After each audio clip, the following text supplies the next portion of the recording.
We're so happy. Scott Absher is the founder and CEO of ShiftPixy. He stock symbol PXI. This is one of my favorite guys, and he was a regular guest. And it's interesting the evolution of this company. But we're so glad to have him back here. Scott, great to talk to you again, man. How are you? Built to reconnect businesses to their workforce. Did you catch some of that there as we were talking? I did. Hey, you missed Whittier College. You're going to talk about that's you know what, Whittier College, another Orange County college. If I had to do it over again, that's where I'd go. Isn't that interesting? Those colleges, it seemed like that they were junior colleges. I remember when McKenna was doing her thing. I'm going, Chapman College. And she actually visited Whittier College. Like, they sound like junior colleges. Is Whittier in the Claremont family? No, it's not. But it's been around a long time. In the late 1800s, Richard Nixon graduated from Whittier. That's right. Who lived in Yorba Linda, which is next to Whittier. Right. Hey, Scott, I want to talk a little bit about past life, future life here. Such an interesting. You were the one who sort of taught us about SPACs, special purpose acquisition companies. And what was a bad thing at the time? It was a way to go public without having to roll into a public shell or get a 3-broker sponsorship. It was kind of a fast-track way.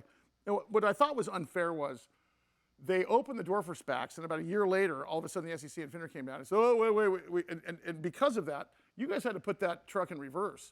And a lot of SPACs had to decommission the SPAC and give money back. Talk about that for just a second. Well, what was funny, Sully, when we were working on that, and we were talking to you regularly about that, there was still a part of that era was still during COVID and during lockdown. Right.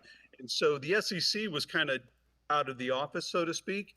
And when they came back into office, they walked in on essentially what was a frat party. Yeah. And, well, listen, it was a license to raise a bunch of money. And actually, it wasn't a bad idea until it sort of became unregulated with some of the companies that were bad actors. I mean, companies like yours, I was talking to Scott this morning pre-interview.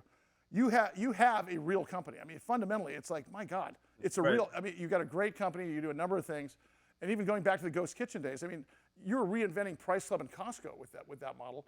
And all you wanted is to use stock for currency to raise capital, so you want to go public. And that was a friction-free way to do it. So, so you spent a year doing that, decommissioning that, I'm assuming.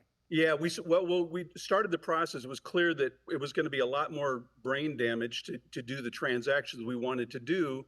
And so we decommissioned the SPAC, returned all the investor capital. But what we started doing about this time last year was taking and reworking our entire pipeline of acquisition opportunities.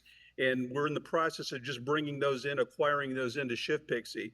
So it's been a combination of reworking and redocumenting and upgrading or updating, I should say, our due diligence. But also, we spent a lot of time working with folks in the debt capital markets to look at our entire portfolio for debt financing. So non-dilutive capital comes in, kind of saves the day a little bit.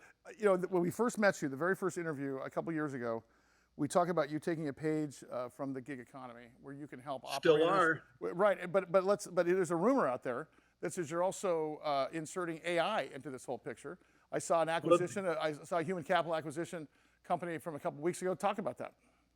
Yeah, if you remember, when we started the business, we've always had AI as part of our recipe and part of the roadmap. In the very early days, we used AI. We used actually IBM's Watson, still do to this day, chatbot, to onboard people. Instead of filling out documents and papers, they can sit there in a 20-minute chat conversation with Watson and take pictures of their ID, and by the time they're done, they're completely onboarded. A much faster, obviously, paper-free approach to doing that. But what we've also done, if you can imagine the whole chain of events from the time you have a job opening or a shift opening, and you have to recruit, interview, and then bring somebody through a process to get them working on a shift. That's always been traditionally a very manual process.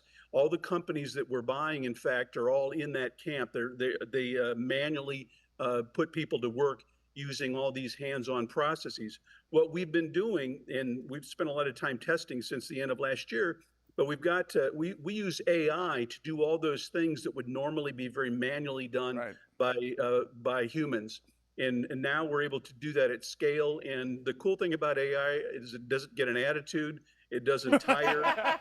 It doesn't mind working overtime. And we can do a million things at the same time. So Yeah. it's got some huge advantages for us. Hey, Scott, do you guys still have your scheduling platform? We talked about it a long time We ago. do. Remember the scheduling platform was kind of the secret sauce in the very beginning. Is that still Yep. part of this? It still is, yeah, and that's also powered by AI. The whole goal of using AI there was to match people to opportunities. When somebody drops off the schedule, it fully automates. AI recognizes somebody's dropped off. It goes looking into the bench to see who's eligible and who could be introduced to or offered the shift. And then it automatically kind of does all that air traffic control, if you will. So yeah, that's kind of a central piece of our platform. And then Scott, to dovetail off of that, do you also handle HR, admin, payroll, all of that We stuff? do. Is that wrapped up in this as well? We do. We're a W-2 type platform as opposed to the other gig platforms that really run contractors or 1099s. So taking on that W-2 role or that employer of record role requires that we've got to be really good at, and we have to do that at scale as well. All the dailiness and all the administrative and reporting duties of an employer. Scott, did somebody whisper in your ear, "Go west, young man"? What's up with the strategic acquisitions out here in our neck of the woods? Well, yeah, listen, I'm from California. We've always Hey. been fond of the market there, even in crummy political climates, the human capital God, business. no kidding. is Let's get on always- that subject. My goodness. You'll be on for the next hour with us. Miami's looking pretty good. It isn't really it? is. Oh, Texas, yeah. Texas and Miami are looking better and better every day. But that sector that we're consolidating, that we're rolling up, is still a vital part of the human capital landscape in California. So our early acquisitions, bring us right back home. I'm going to ask you this. I'm going to throw you a curve before we let you out of here. I can't wait to have you back on a regular basis. So great to talk to you. And Scott Absher, founder and CEO of ShiftPixy. PIXY is a stock symbol. You can go to shiftpixy.com or visit our website, and we'll put up their site. Is employee leasing still exist?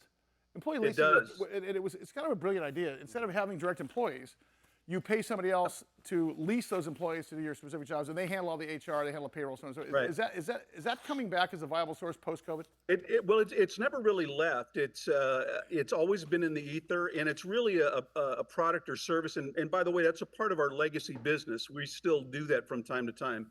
But what it's really designed for is for smaller employers. People would say an average employee leasing or PEO type firm, their client might have 20 employees. Right, yeah. And the idea is that they don't have to handle that, and they can also access, a much richer benefits and resources by doing that. So yeah, it's still a very big thing. I think we're considering that because when Mike walks in there and slaps Jason Banks on the ass, I wouldn't have to worry about it. We just call up the leasing company. And they're right circuit. His name is Scott Absher. Scott, thanks, brother. We'll talk to you soon. We'll see you next week. Can't wait to get you back in San Diego. Good to see you, bro. That's good to see him again. Oh man, Absolutely. love that dude. I do too. All right, more Big Biz coming up.